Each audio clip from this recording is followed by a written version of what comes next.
صلى على النبي عليه افضل الصلاه والسلام. النهارده بقى احنا كنا عملنا لكم الفرده قبل كده، فرده الكاوتش. تمام، اللي احنا كنا قلنا عليها عملناها بالفل المضغوط اللي هي ما بتبصش، ودناها معاك بالفل اللي احنا شايفينه ده. تمام، ده اللي احنا كنا مقطعينه وعاملينه في قلب فرده الكاوتش، اللي هو الفل المضغوط اللي هو بص ما بينتنيش خالص. تمام، ومفيش فيه اي طريان عشان يديك الصلابه بتاعه الكاوتش، بتاع ان هو يستحمل ان انت تضغط عليه او تحمل عليه. حلو كده. طيب بعد ما عملنا الفرده بالكاوتش المضغوط وجربناها وعملنا عليها تجربه والحمد لله طلعت تمام. تمام، بس احنا قلنا مش هنعملها فرده اساسيه ان الناس تمشي عليها، احنا بنقول عملناها ستيب ان هي تمشيك مسافه كيلو 2 كيلو 5 كيلو، بكتيرها خالص مثلا ممكن تمشيك 10 كيلو. حلو كده. انا الستيب مانيش عايز نمشي اكتر من 10 كيلو، نشيني من مكان لمكان او يوديني بتاع الكاوتش. ما علينا من ده، سيبك بقى من الفيلم ده خالص اهو، هنشيله خالص اهو، ما احناش هنشتغل بالفيلم ده خالص. طيب ايه اللي انت عامله النهارده يا عم يوسف لنا الجديد؟ عاملين لك الجديد النهارده ان احنا لكم النهارده ماده. سيبك بقى من قلنا الغي الفيلم المضغوط ده خالص والغي الفرده اللي ما بتبصش الكلام ده كله. طيب انا النهارده عملت لكم تركيبه ماده انا عاملها على ايدي في قلب ورشتي هنا. تمام، تركيبه للماده انا اللي بعملها بايديا، بعمل بيها الكاوتش من جوه وبقلب الفرده تيوبلس من غير شامبر خالص ومن غير ما احط فيها اي ماده بفلوس. ازاي ده يا عم يسرا؟ اقول لك انا دلوقتي ازاي. هوريك تركيبه الماده احنا بنفعلها ازاي او شغلناها ازاي، والفيديو اللي جاي ان شاء الله هشرح لك ايه نوع الماده اللي انا حاططها او تركيبه الماده ايه. تمام، ومع تجربه المكنه ان شاء الله الفرده بعد ما نحط الماده هنوريك الفرده بتتركب ازاي. احنا دلوقتي هنوريك تركيبتها وهوريك تعمل الماده من جوه ازاي. تمام، بدل ما اروح اجيب ازازه ماده ب 120 ولا ب 100 جنيه ولا ايا كان حسب الغلو اللي احنا فيه دلوقتي وصنايع كاوتش والكلام ده كله، لا انت تعملها بايدك في قلب بيتك او في قلب جراشك او في قلب ورشتك، وادهن بيها فردتك من جوه واطلع انفخ الفرده بتاعتك هتلاقي كله معاك تمام. تعالى بقى قرب معايا واحده واحده كده. احنا هنلغي الفرده الشمبر خالص.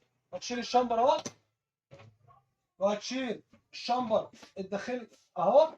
ما عدناش عايزين ده خالص، خلاص كده هنرميه بقى خالص. احنا هنشغل فرده فاضيه من جوه اهي. تمام، مفيش فيها حاجه خالص اهي. ماشي، وهنقلبها تيوبلس. هنعمل ايه بقى دلوقتي؟ هنجيب علبه فاضيه. انا طبعا في ورشه زي ما انت فاهم، انا مش في مكان يعني مجهز عشان نجيب معدات، لا احنا بنعمل في ورشتنا وكل حاجه على الطبيعه. علبه شحم فاضيه اهي، مفيش فيها حاجه خالص اهي.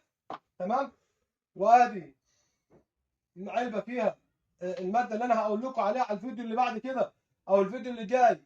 ايه انواع الماده اللي انت بتحطها او بتجيب ايه تركيبه كذا وكذا. تمام، وعندنا برضه اهو، وادي تركيبه الماده الثانيه. ماشي، بتجيب علبه فاضيه زي دي ومعاك فرشه جديده مثلا او قديمه ايا كان. حلو، بتحط الاول شويه من تركيبه الماده اللي احنا قلنا عليها، وبلاش حد وهو بيحط التركيبه ديت يعني يخلي ايده مثلا تلمسها ويحطها على عينه ويحطها مثلا كده عشان خاطر غلط على وشك او غلط على عينك والكلام ده كله. حلو، وبتجيب العلبه الثانيه بتحط شويه منها اهو. تمام، وبنبدا بنشتغل بالفرشه زي كده عشان الفرشه دي هتدهن بيها في قلب الفرده من جوه، وبتبدا بتقلب الايه الماده بتاعتك. تمام، بتبدا تتقل معاك زي كده بالظبط، بتديك نفس اللون بتاع الكاوتش الاسمر او حاجه انت حارقها او الكلام ده كله. تمام، وبتجيب الاضافه الثانيه اللي احنا حاطينها، بتضيف عليها شويه بمقدار مثلا الحاجه اللي انت بتحطها، وبتبدا برضو تدي نفس التقليبه تاني.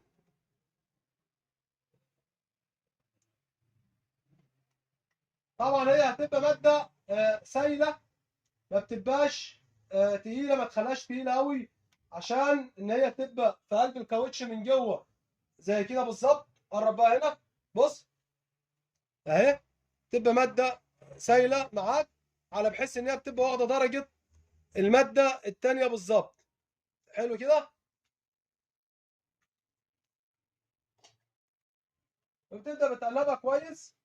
وبناخد الحاجه الثانيه اللي فينا في جنب اهو، وبتجيب الفرده بتاعت الكاوتش بتاعتك زي كده بالظبط.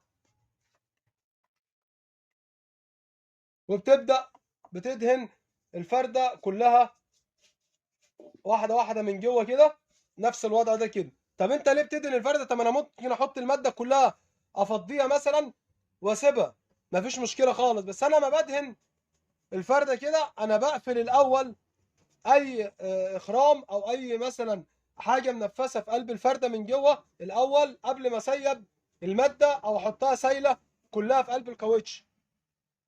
تمام اهو.